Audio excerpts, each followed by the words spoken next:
Recently, I was paid by Disney to do some official Star Wars toy photography. In this video, I'm going to go over how I got the job, some of the photos I did, and how you can do this kind of thing for yourself as well.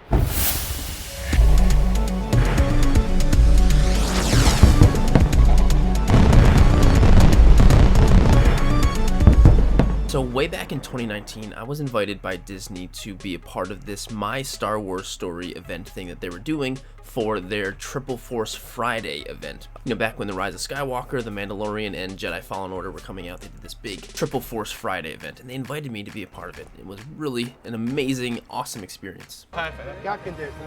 You're the one that chooses how your life's going to be. As long as your focus is there, your reality will come after. I love taking photos of toys. It's such a vast world, you know? And I got invited just by them noticing some of the Star Wars toy photography I was putting on Instagram and tagging and just posting all the time. Which is why I always say, keep posting your stuff online, keep tagging, keep doing all of this stuff, because these companies really are looking for this kind of stuff, and these opportunities really do exist. And ever since then, they seem to like working with me, and they continue to come back to me when they need types of photos for social media campaigns and that kind of thing. So earlier back in 2022, they reached out to me through an email, basically just saying, hey, we have this new campaign on social media that we're going to do. Is called From Our Galaxy to Yours. They always have these clever names with these. Basically, it's just one of those campaigns where they post some pictures on social media with some new toys that you can buy for your kids and for your family, stuff like that. And the main focus of it was recreating famous Star Wars scenes, which is awesome, right up my alley, so really cool. And they would basically just tell me, okay, we need these shots with these toys. Can you please just send us some ideas of what you want to do for this? And I would send them like a PowerPoint with just some pre-visualization pictures saying, okay, I want to take this picture like this to look like this. And then they approve them, and then they send me these products in the mail, and I take the pictures, send them over to them. They give me some approval, or if they need some feedback. Usually there's a lot of feedback. I mean, it's Disney. They're very, very protective of their licenses and their properties, which is understandable. So there's usually a lot of feedback, and then I go and fix it, send it over to them. Eventually they're like, okay, that's great. These look good. Thank you, all set. And then they pay me, which is basically, in a nutshell, how it works, with me at least, for these. And it's been really awesome, and I'm just super grateful. But I just thought it was important to share this kind of thing with you, so then you can still try to go for these kinds of things yourselves, because they're possible, definitely possible. So before I go over any of the photos that I did or the posts online or anything, I just want to give a quick reminder. I did just start a brand new Instagram account after my old one got completely deleted forever. It's at Sirdork on Instagram. I'll have it linked in the description. If you're not following that already, just so you know, that's where I'm putting all my toy photos right there. And if you're not subscribed to the channel, definitely make sure to do that too. Thank you. So to find any of these posts that I've done, the best way to do it and to find them is go to Instagram or Twitter or Facebook and go to any of the official European Star Wars accounts. They get a little check mark and everything. So StarWars.UK or Star Wars UK or Star Wars DE, Star Wars España, any of the official European Star Wars accounts will have my posts on them, which is really cool. Yay. So the first one is right here, and it's the first one that they posted. This is week 1, but it's probably like my favorite one. So of course, if you watch the Book of Boba Fett, this is a recreation of the scene where, you know, Grogu is being trained by Luke and Ahsoka's watching, and Grogu's jumping on the rocks. You know, it's a really adorable scene. I'm using some Black Series figures, brand new Ahsoka, and this is actually a different figure of Luke than you would think. It's actually like one of those almost like a statue kind of Luke Skywalker Hasbro figures, but it worked perfectly for what I needed, and it worked out great. I was able to go to my favorite local park that I go to, and actually while I was shooting, somebody came up to me and asked me what I was doing. Oh, I'm doing photos for Disney. I gave them my business card, and it was a really cool interaction. Really cool. Also, by the way, you can find all of these images and all of this stuff also on my website, and even the previous work I've done with Disney is all there on my website if you go, and all under Sirdork.com.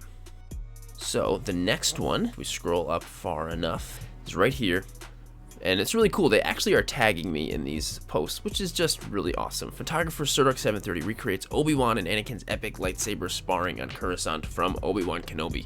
Shop the vintage collections range now. And anytime I do any of these jobs, I just kind of get pushed out of my comfort zone and makes me better to do things that I'm not used to doing.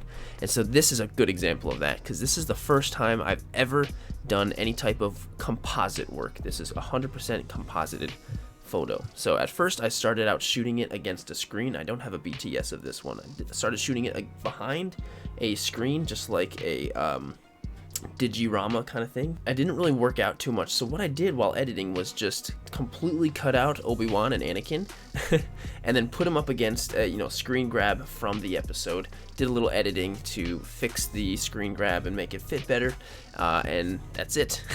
That's all. And the ground is actually a mirror that I was shooting on top of too. I used a mirror. I pulled these poses and everything right from a screenshot of the episode, and I tried to match it up as best as I could. This is how they came out. I'm actually really proud of these because I don't usually shoot these types of figures or do any type of compositing. So I learned a lot from this one. A lot.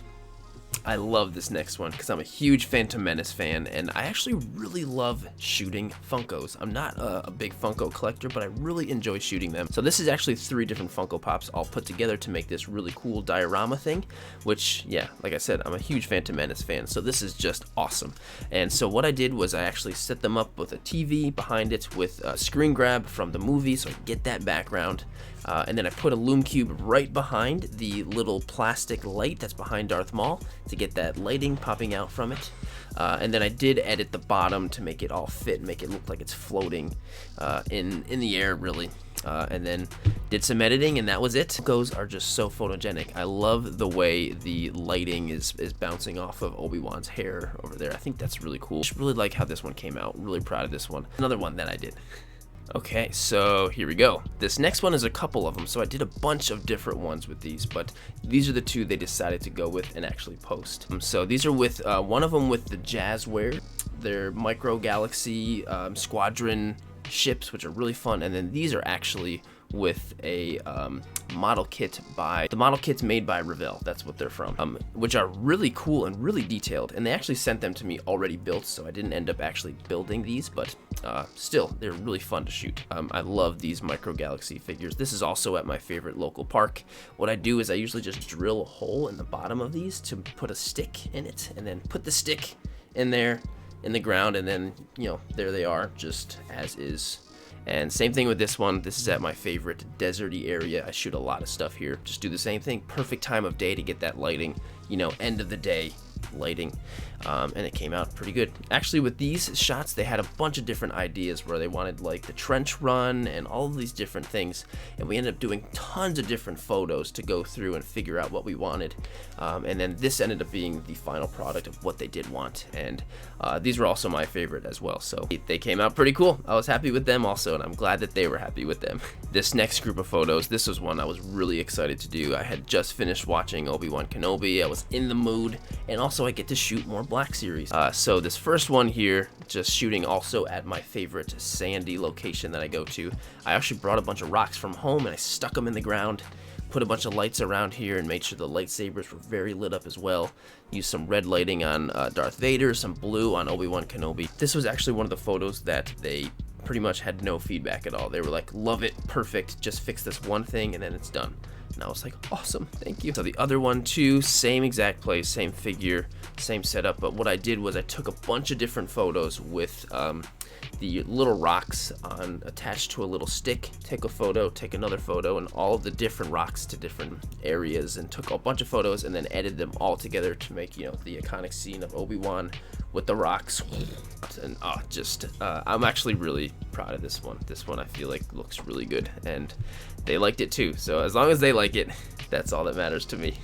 Okay, here's the next one. More Funkos. I love shooting Funkos. They're so much fun. And this is also at my favorite sandy spot I go to all the time with some of the rocks that I have from home. And so actually what I did was I actually created the seeing stone here in the middle. This is basically just like this little ball that I had, and I painted it brown and stuck it in the ground to make it look like the seeing stone in that location in the Mandalorian with all the rocks around it. It's just all ended up working out great, and I'm just so glad they enjoyed the shot. And of course, here's another one too with just the Dark Trooper as it is. You can still see his stand in there, which is fine though, because the stand is technically a part of the figure. And yeah, I'm just so glad they like these shots as well. So this one was probably the most challenging one for me. This was it's very difficult. They were very specific with what they wanted. Very close to the Dagobah scene from Empire Strikes Back as possible. And shooting with Lego is really difficult. I mean, in my opinion, I'm not used to that. The people that shoot Lego all the time, I just have so much respect and admiration for you, because it's not easy to do. So here it is, and this is the Lego Dagobah diorama that you can buy, all like this. And so it was really hard for me to get everything in the photo, but then also not have too much stuff outside of the photo too as well. So I did end up popping Luke's arms out a little bit to make sure he can get that pose correctly, and use a little bit of sticky tack. Like, I'm sure all the Lego toy photographers are like, yes, that's the way to do it. Definitely use some atmosphere aerosol in this one as well. So there's a few different photos that came out. Here's one of them, a couple close-up ones as well, this one and this one. I ended up getting my first macro lens actually to complete this stuff, so I could get these close-up shots. And I think there's one more as well. Yeah, this one also. Very difficult. These are very challenging. All I have to say is, all of you Lego photographers, you are amazing. You are amazing. This was a tough one for me, but in the end, I was very glad with these, and just glad that they were glad with these. Okay, more Lego right here, and this one was not as difficult for me. I was able to go and spread some things out. I wasn't tied down to that one diorama to fit everything. So, you know, my favorite sandy spot as always, and did a bunch of different shots of these Inquisitors leaving the ship. You know, like in Obi-Wan, where they're first leaving the ship when they first arrive in Mos Eisley. So this is kind of like that. And so here they are walking away. You know, getting that lighting right is very difficult. I used my sunlight reflector for this to really get that lighting. This took a few tries for sure, but they ended up being happy with a few of them. This one was my favorite. Even though the background is very, you know, out of focus, and the scythe ship is very out of focus, I just thought this one came out really great. And here's another one with Obi-Wan there as well. Yeah, this one I really liked. One thing about shooting Lego I do like with the minifigures is I like being able to just pose them just a little bit and just plop them down, and then they're good just like that. So just really cool to see this. I'm really enjoying making this video right now if you haven't noticed. So that was actually the last one on here, and there definitely were a ton of other photos that I took for this that didn't quite either make the cut or didn't get posted. This was just a huge, incredible, amazing opportunity, and I'm just so incredibly grateful to be able to do this, and I can't wait for the next one. Hopefully there is a next one, and I was just excited to finally be able to share this stuff with you guys. So thank you so much for watching. I hope you enjoyed it, and really I think the moral of the story that I'm trying to just convey right now is, keep posting your stuff online, keep tagging your stuff, keep creating beautiful work that you think Disney or any of these companies would be interested in, and you know, that's how they find people. That's the beauty of social media. Keep taking advantage of it, and eventually it'll happen. It's pretty much it I wanted to show you in this video, but thank you so much for watching, you guys, and I'll see you in the next video. See ya!